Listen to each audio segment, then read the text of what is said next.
Je vais vous montrer dans cette vidéo comment réaliser un jacquard sur des petits projets, comme des chaussettes par exemple, sans que vous ayez de problème de tension. En fait, quelques astuces qui vous aideront à avoir quelque chose à la fois de régulier et aussi un joli jacquard. Parce que la question principale, c'est d'arriver à avoir un jacquard qui ne resserre pas trop la tension. Et c'est parce que quand on est sur des petits projets comme ça, on veut pouvoir évidemment bien enfiler son pied ou quand c'est des mitaines sa main dedans. Et même si bien sûr, l'idée principale, c'est de veiller à avoir une tension, régulière, de pas trop serrer, ni d'avoir quelque chose de trop lâche derrière, il y a quand même quelques astuces, qui peuvent vous aider à gérer ça correctement. La première chose, je dirais, c'est de choisir avec quelle aiguille on va travailler. Donc moi, ce que j'aime bien faire pour ce type de projet, même d'ailleurs quand c'est pas du jacquard, quand je réalise des manches, je fais comme ça aussi, j'utilise 2 paires d'aiguilles.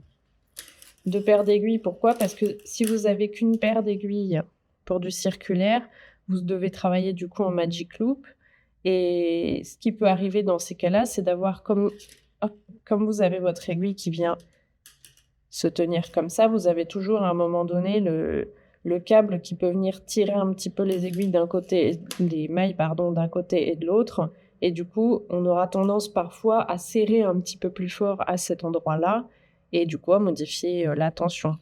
Donc je préfère travailler comme ça parce qu'on n'a pas le câble qui vient jouer d'un côté et de l'autre. On travaille du coup la moitié des mailles sur une paire d'aiguilles comme ça. J'utilise la même aiguille qui est sur le câble de cette aiguille-ci. Je tricote comme ça. Je me retrouve avec du coup mes mailles seront de l'autre côté comme ça et une fois que j'ai fini, je tourne et je vais utiliser l'autre paire d'aiguilles pour l'autre moitié de maille. Il y a cette possibilité-là que moi j'apprécie. Sinon, vous avez bien sûr les aiguilles double pointe pour travailler en rond. Comme vous n'avez pas de câble, ça permet quand même d'avoir quelque chose un petit peu plus, régulier que du magic loop en tout cas. Après, il faut voir si vous êtes à l'aise à avoir plusieurs aiguilles comme ça sur votre tricot et l'autre possibilité encore, c'est d'avoir une aiguille circulaire mais courte. C'est-à-dire vous avez des aiguilles qui sont, très courte, ainsi qu'un câble très court et en fait, vous travaillez en rond sans discontinuer parce que vous n'avez pas à faire de magic loop. Toutes vos mailles se répartissent bien sur le câble et les aiguilles. Ça fait qu'on travaille avec des petites aiguilles, il faut être à l'aise avec ça, mais ça évite d'avoir à, sortir, son câble, par rapport au magic loop et donc vous avez quelque chose qui est forcément très régulier. Une petite astuce très, très utile et très simple à mettre en place, c'est de tricoter non pas sur l'endroit du travail, mais plutôt en le plaçant comme ça sur l'envers. En fait, on retourne le projet. Ça ne veut pas dire qu'on tricote en maille envers, bien au contraire, là ce serait vraiment très compliqué, mais en fait, au lieu d'avoir l'endroit du travail face à vous, vous le mettez comme ça. Par contre, là je vois, j'ai fini mon tour ici. Je vais aller tricoter, hop, le tour suivant. Et du coup, je vais bien le tricoter sur son endroit, comme on le voit ici, mais il est à l'intérieur. Ça permet en fait d'avoir tous les fils qui seront flottants, les fils du jacquard qui sont flottants derrière. Ça permet qu'ils fassent un tour au niveau de l'extérieur. Et ça rajoute forcément un petit peu de longueur de fil de faire ça, parce qu'en fait, vous n'êtes pas en train de serrer quelque chose à l'intérieur, vous êtes à l'extérieur, comme ça. Donc, vous avez forcément un petit peu plus de longueur et donc un petit peu plus d'aisance aussi au niveau des fils flottants. Je vais vous faire une démonstration. Donc là, je suis le motif de mon patron, comme ceci. Et vous voyez, je suis bien sur l'endroit, mais j'ai mis mon projet retourné pour avoir l'impression d'être sur l'envers.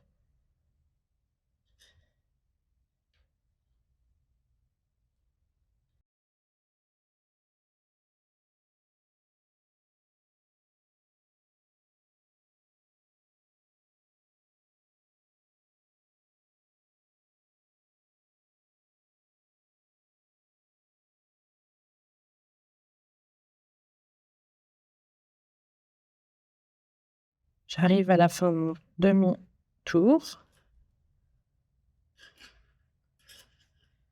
Donc j'ai bien utilisé la même aiguille que celle qui était sur mes mailles. Je viens placer mes mailles sur le câble ainsi et je vais tourner.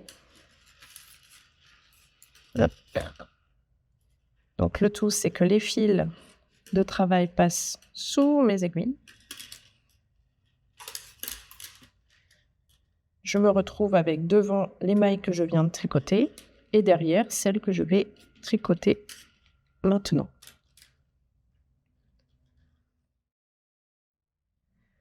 Vous avez pu le voir lorsque j'ai commencé à tricoter ce rang, j'ai placé ma pelote verte à gauche et ma pelote bleue à droite.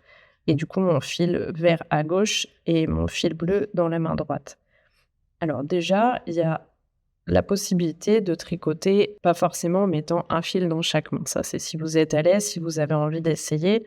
Moi, c'est en commençant le jacquard que j'ai appris à tenir mon fil à gauche. Et du coup, au départ, on est un petit peu plus lent, mais on s'y fait vite. Sinon, après, il n'y a rien qui empêche de tricoter avec un fil à la fois. Je vous montrerai après comment.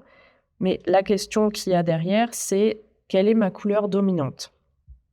Pour un projet comme celui-ci, la couleur dominante, elle n'est pas forcément très importante parce que on est vraiment sur un motif 50-50. On n'a pas un dessin qui ressort sur un fond. On est vraiment sur un motif qui prend autant de bleu que de vert. Donc, à la limite, c'est pas très important. Il y aura une petite incidence. Et moi, ici, j'avais fait comme couleur dominante le bleu. Et on voit en fait qu'il ressort un peu plus. Mais je vais vous montrer sur un autre exemple plus parlant.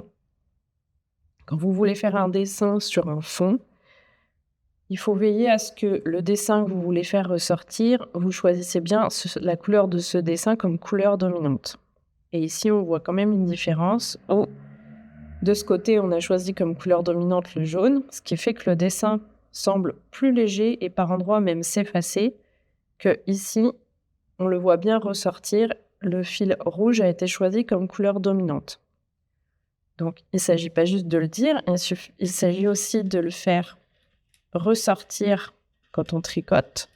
Et pour ça, il faut toujours que votre couleur dominante soit sur la gauche pour qu'elle puisse passer en dessous de l'autre couleur. Et le fait de passer en dessous donnera un tout petit peu plus de longueur au fil qui se trouve à gauche et donc en dessous. Le fait d'avoir un peu plus de longueur, ça donne aussi un peu plus de souplesse à cette couleur dans le tricot, et ce qui fait que le motif ressortira un peu plus, les mailles seront moins tirées et donc disparaîtront pas derrière l'autre couleur, comme on peut l'observer ici. Par comparaison, ici, on avait une maille rouge qui a été un peu noyée par-dessus, comme elle était toute seule, c'est la maille qui est là normalement. Souvent, quand on a des moments très fins comme ça, les mailles ont tendance à disparaître un petit peu derrière l'autre couleur parce qu'elle est un petit peu plus tirée.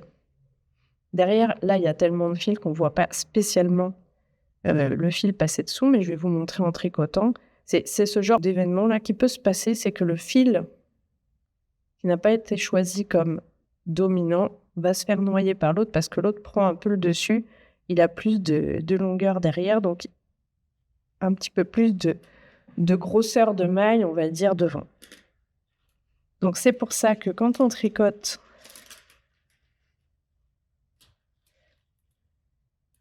on veut que notre couleur dominante soit à gauche parce que en se plaçant comme ça, nécessairement, en fait, il va venir, on va le voir là, si je fais ça,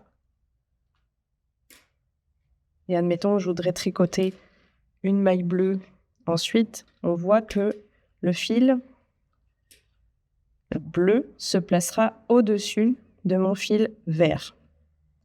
Donc, veillez toujours à avoir votre couleur dominante qui passe bien en dessous de l'autre fil. Si vous tricotez avec vos fils un par un, pas comme moi avec un fil dans chaque main, c'est pas obligatoire bien sûr. Vous allez faire une maille comme ça. Et si je voulais faire une maille bleue maintenant, je poserai ici mon vert et je viendrai terme ma maille bleue. Et on voit bien que en ayant fait ça, dans tous les cas, j'essaie de rapprocher, le fil bleu est bien passé au-dessus du fil vert, qui reste toujours en dessous. C'est le fait de l'avoir placé à gauche qui permet ça. Donc pour un motif comme ça, peu d'importance si ce n'est qu'il y a une couleur qui ressortira un peu plus. Là, j'avais choisi le bleu. On peut alterner entre, par exemple, sur cette partie-là, choisir de faire ressortir le vert, puis ici le bleu, ou inversement, peu importe. Après, c'est des motifs qui sont moins importants à faire attention à la couleur dominante. Par contre, pour des dessins comme là, évidemment, il y aura un impact. Souvent, dans les patrons, c'est quand même indiqué de faire attention à avoir la couleur dominante de telle couleur. Et comme ça, vous n'avez pas de souci. Dernier point qui me semble important de vous présenter pour les jacquards sur des petits projets comme ça, c'est que on ne souhaite pas avoir de fil flottant trop long sur l'envers parce que quand on passe le pied ou pour des mitaines la main dans ce genre de projet, on peut facilement venir attraper un fil flottant avec nos ongles ou nos doigts. Et pour éviter d'avoir des fils flottants trop longs, en fait, il suffit de les tisser d'une certaine façon au moment où on tricote. Je vais vous montrer comment on réalise ça. Là, je vais réaliser 6 mailles d'affilée de ma couleur dominante, donc le vert. Moi, j'estime que 6 mailles, ça me paraît beaucoup, donc je vais aller au bout de 3 mailles, je vais aller tisser mon fil derrière. Donc là, j'ai fait 2 mailles. Sur ma 3e maille, je vais venir tisser mon fil bleu. Donc pour ça, je le ramène devant l'aiguille de droite. Je vais ensuite venir enrouler mon fil que je vais tricoter et je redescends mon fil bleu. Là, il a été coincé dans mon fil vert. Quand je tricote, il n'y a que le fil vert qui est tricoté. Mais derrière, on voit que le fil bleu est ici, coincé dans mon fil vert. Ça permet d'avoir un fil flottant moins long et donc éviter les petits accidents au moment d'enfiler la chaussette. Je vais recommencer. Là, j'ai pas de problème parce que j'enchaîne l'une et l'autre. Évidemment. Hop là. Voilà.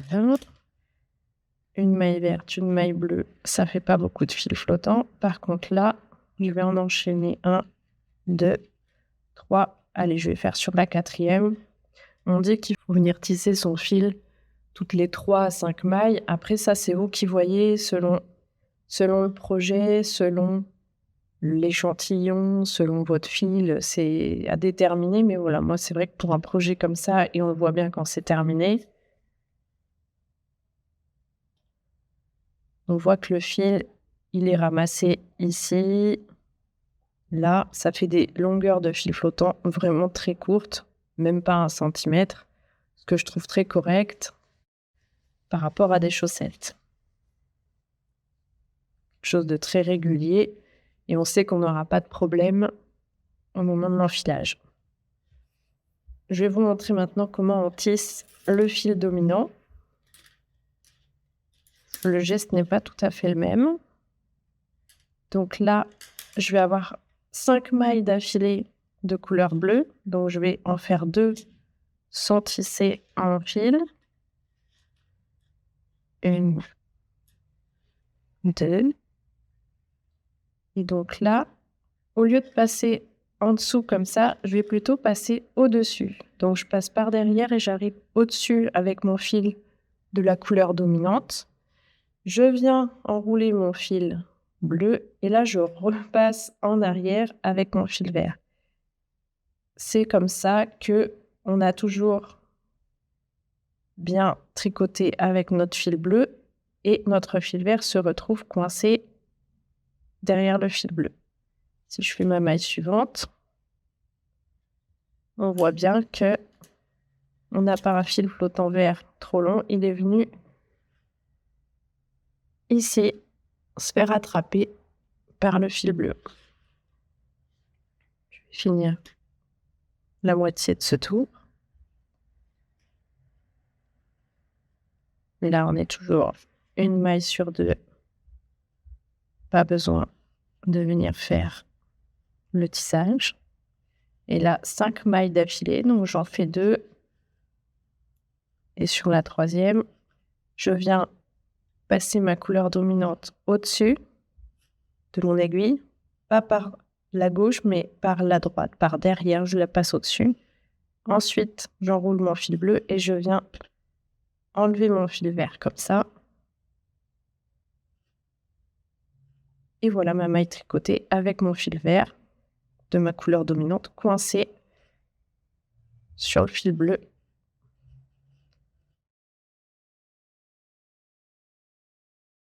Dernier conseil pour les petits projets en jacquard, vérifiez tout simplement que votre pied, pour des chaussettes, pour des mitaines, votre main, passe bien au niveau de votre début de jacquard. Je pense que là, on est sur une longueur déjà intéressante pour voir si vous arrivez à passer complètement votre pied, si vous êtes en train de tricoter du haut vers le bas. Ça évitera de tricoter trop de longueur et donc d'avoir quand même la déception d'avoir travaillé pour rien.